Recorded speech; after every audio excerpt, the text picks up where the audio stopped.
Some of the most complex civil engineering problems stem from the interaction of water and the ground. It sounds mundane, but there's a good chance you've seen one of these on the news. How's it possible for the ground to simply open up and indiscriminately swallow anything or anyone that happens to be around? I'm Grady, and this is Practical Engineering. On today's episode, we're talking about sinkholes.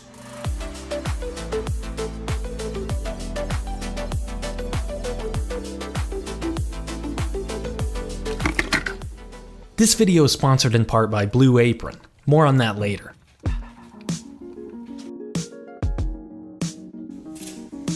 We all know about erosion. This is the process that takes soil and rock from the Earth's crust and moves it somewhere else. And there's a lot of ways this can happen: wind, landslides, abrasion, and scour. But here's the thing. None of it compares to just the movement of water. Water is the great eroder. If you ever find yourself wondering, how did this particular feature of the Earth come to be here? Or why is the ground shaped like so? Or just why are things the way that they are? More often than not, the answer is pretty much just water. The ability of water to move soil or rock depends on several factors. The faster and more turbulent the flow, the more erosive it is. Larger particles like gravel are more resistant to erosion than small particles like silt or clay. Finally, rather than physical erosion, some materials are soluble in water, just like sugar or salt, and can be eroded just by dissolving into the groundwater over time. Most of us think about erosion on the surface of the Earth, but erosion can occur in the subsurface as well. In fact, scientists and engineers have a very creative name for just such a process: internal erosion. If just the right factors come together in the subsurface, some very interesting things can happen, including sinkholes. But let's look at a non-erosive example of groundwater movement first. This is from a video I made before the channel was even called Practical Engineering. Water's flowing from the left side of the demo, under an obstruction, and over to the right. Notice two important things. First, the movement of the water is slow.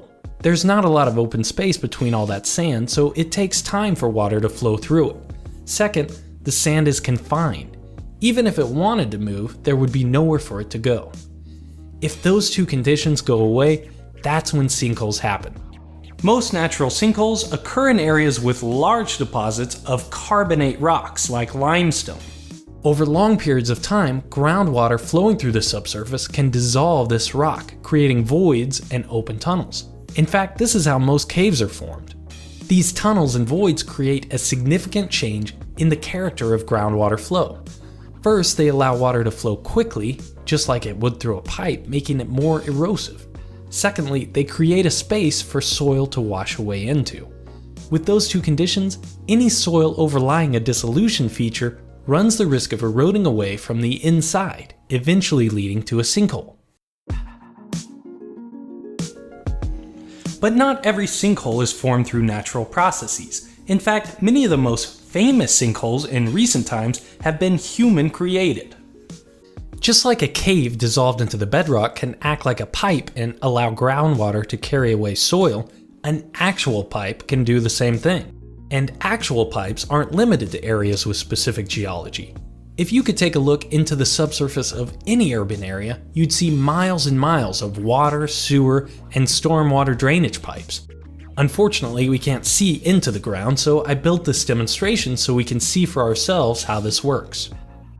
All it takes is a little bit of settlement or shifting to create an opening in one of these pipes and allow internal erosion to start. I added a gap in my pipe to simulate this effect.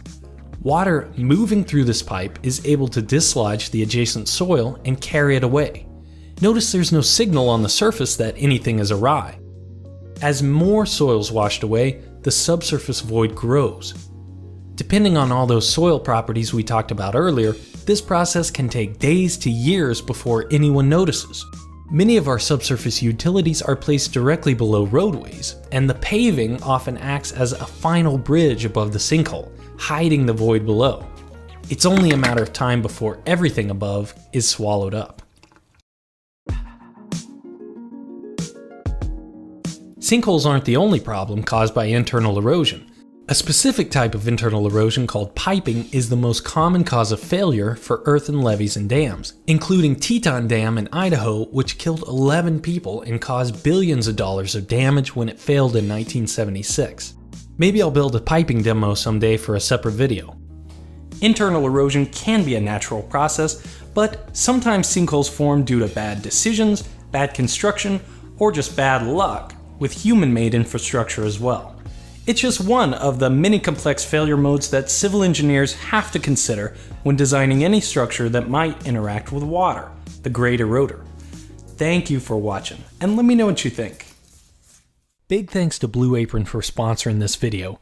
We're in the process of moving and just started to get unpacked in the new house. The last thing on my mind is going out to buy groceries. Blue Apron delivers all the farm fresh ingredients you need right to your doorstep in exactly the right proportions to create delicious recipes at home. It's essentially just the fun parts of cooking with none of the chore, which is exactly what we needed this week. If that sounds like something you'd be interested in, you can find out for free. The first 100 people that click on the link in the description will get 3 Blue Apron meals with no commitment whatsoever. If you like it, you can sign up for a subscription, and if you don't, hey, you just got 3 free meals shipped right to your doorstep. Again, thank you for watching, and let me know what you think.